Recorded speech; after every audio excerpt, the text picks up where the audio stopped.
Hello and welcome to iCatholic. I'm Wendy Grace. Well, you may have seen our earlier discussions on what's been happening on the Synod on Synodality, and there was a recent event in Rome. It was 4 weeks of discussions where basically there was delegates from all over the world looking at what Catholics from every country across the world had been saying about their hopes and their joys and their challenges that they're facing in their churches today. But running in tandem with this particular process, there's also an Irish Synodal Pathway happening. And joined with me in studio to talk a little bit about their experience so far, I have Julieann Moran and Father Eamonn Fitzgibbon. Thank you both for being with us. Thanks for having us again, Wendy. So, where are we at with the Irish Synodal Pathway, and is there an interconnection between the global synod that's happening at the moment, Julieann? Most definitely, I see huge connections between what's happening with the global process and the Irish process, Wendy. I suppose just to take a little bit look back, we've 2 years into the Irish Synodal Pathway, and we had some very concrete things that we needed to do in that 2 year. It was a time of preparation, of prayer, planning and listening. So we had a steering committee and a task group in place. Father Eamonn was the lead convener of the task group, and Dr. Nicola Brady was the lead chairperson of the steering committee. They had very particular tasks to carry out for the last 2 years, which included listening for the universal process, which culminated in 2 pieces of research that we now have. One is a phenomenal piece of research that was conducted with everybody in Ireland that held or led a listening session for the universal process. One new thing for us is learning from experience. So we went back to those who did the listening for us to find out how well it worked, what could have been done better, what was their experience of it, and what skills did they need as we go forward on an Irish Synodal Pathway. So that's one piece of research that we have that'll be published in the coming days. The second is the steering committee itself. It's had 2 years to plan, prepare and make recommendations to the Bishops' Conference for the remainder of the Irish Synodal Pathway.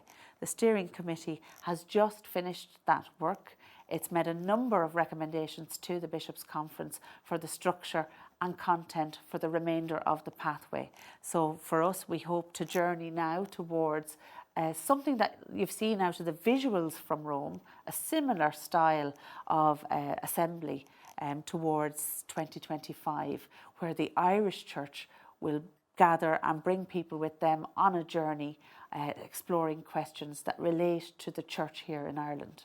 What about yourself, Father Eamonn? Have you seen a kind of interconnection between the Irish process and what's been happening globally? Yeah, Wendy, I think it's very interesting that you began with that question, because in a sense that has been the question that we've always had and held as well. How do we integrate the Universal Synod with our own Irish Synodal Pathway?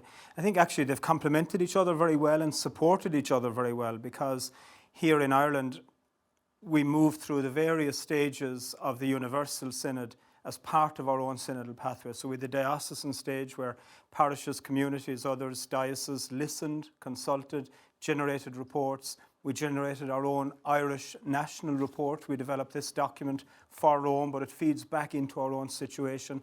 I think even, as Julieann touched on, the methodology that was offered to us by the Universal Synod, it's a wonderful method, and we've realised that that works really well for us. So in a sense, it informs us going forward as well. You didn't need to recreate the wheel. Exactly, yeah, exactly. We're being given very good guidance, very good methodologies, very good ways of listening, consulting, these spiritual conversations, conversation in the spirit as they're now called. They've been really, really helpful. And in responding to the Universal Synod, we generated themes for Ireland. We generated our own issues that have emerged. And as Julieann says, we're moving towards a number of assemblies focused on those themes, hopefully beginning in 2025, but taking those themes and beginning to have gatherings around them, similar to what we've seen and experienced and observed happening in Rome recently.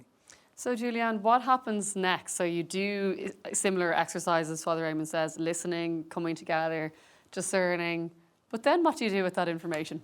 Yeah, so one of the key things, and I was delighted actually to see coming out of the synthesis report from Rome that I feel the Church in Ireland has been on the right track. And to some extent, I felt looking at the report, sometimes I felt we were even a step ahead. I loved the fact that there was synergies between the research that we did with those that led our listenings for us, that there needs to be more work done to inform and form people in the theology and spirituality of synodality and synodal methods of reaching decisions. And that's one of the clear things that's come out of the synthesis from Rome as well. I'm very happy to see as well from the research that we conducted that people desired to upskill. It's great that we have people that are prepared to step up and take responsibility for assemblies or gatherings at local level, but they were able to share with us that whilst they were comfortable maybe leading prayer or organising the meeting, there was real concern that what am I going to do if there's conflict at our gathering, or what am I going to do if somebody asks me something about synodality and I don't have the answer.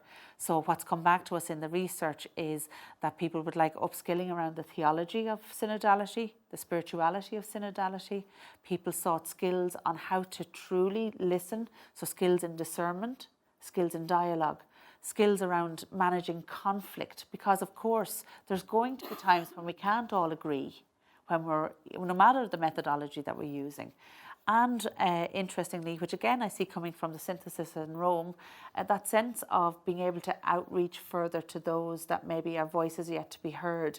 That's been a difficulty both for the national process and the universal process. So people are asking for an upskill around that, how to facilitate and make sure everyone's heard. Making sure everybody's heard. It's the practical stuff, because you're going to have different voices, different personalities, people who aren't ordinarily used to kind of speaking in a group even, or like you say, just the facilitating is I know just talking about what happened in Rome, the facilitators did a really good job, and that helped your discussion. Exactly, and if we're going to have fruitful engagement with the Irish Synodal Pathway, we need people that are skilled in being the facilitators of the conversations, people that are skilled in reporting rightly or justly back into the bigger groups or the assemblies. We need people that are going to be trained in so many different ways to journey with those that we listen to again, because, you know, I suppose in some respects we were extremely lucky that with the universal synodal process and the listening that we did, yes, they gave us a methodology. I think we were extremely lucky that it worked as well as it did when not everybody that volunteered or were voluntold to help with this process had all of the skills that we now know are necessary so that we journey well together. And you're able to do it as best you can. But it still comes back to then, Father Eamonn, okay, then you're part of both of these processes, but then you go back to your parish and, well, people might say, well, a lot of work will go into it, but will anything actually arise out of it? What's the point of it all? 100%. I mean, we know at this stage that synodality is about a way of being church. So that will either happen or not at local level. It's all about the local, and that has actually been reflected as well in the most recent document from the gathering in Rome, that they talk about the importance of the local church, local diocese, local parishes. Either this is going to impact on the ground in a real, meaningful way, that we start expressing who we are as church in a way that's truly synodal, or not. It'll become documents and more documents on shelves that won't have any meaningful impact on the ground. So I think that feedback is really important all the time, and it's built into the process. That in a sense, as we've moved from the diocesan stage with each diocese to the national, to the continental in Europe, Julieann and I were in Prague, to Rome, that we don't move away from the local. That's the danger. But that we constantly keep coming back to the local. And we've built that into the next steps in our own process as well now. We're very conscious of that.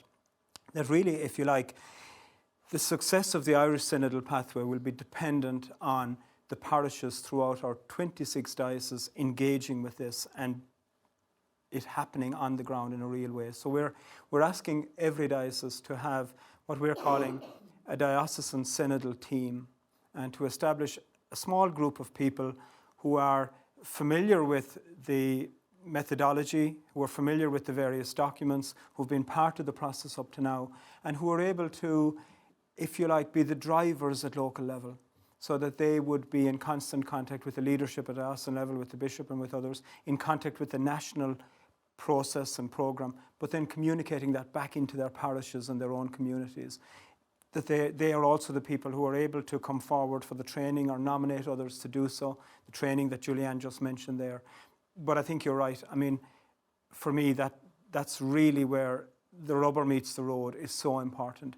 Either this will happen or not at local level. If synodality is about a way of being church, how will we see that reflected? How will we experience it? It will be in our own communities, in our own parishes, working together at that level. So I think it's really, really important that we keep bringing it back to the local. Well, it's been just great to have you with us in studio, and I've no doubt we'll be chatting to you again and just getting an update on both processes. Julieann Moran and Father Eamonn Fitzgibbon, thank you so much for being with us on iCatholic today.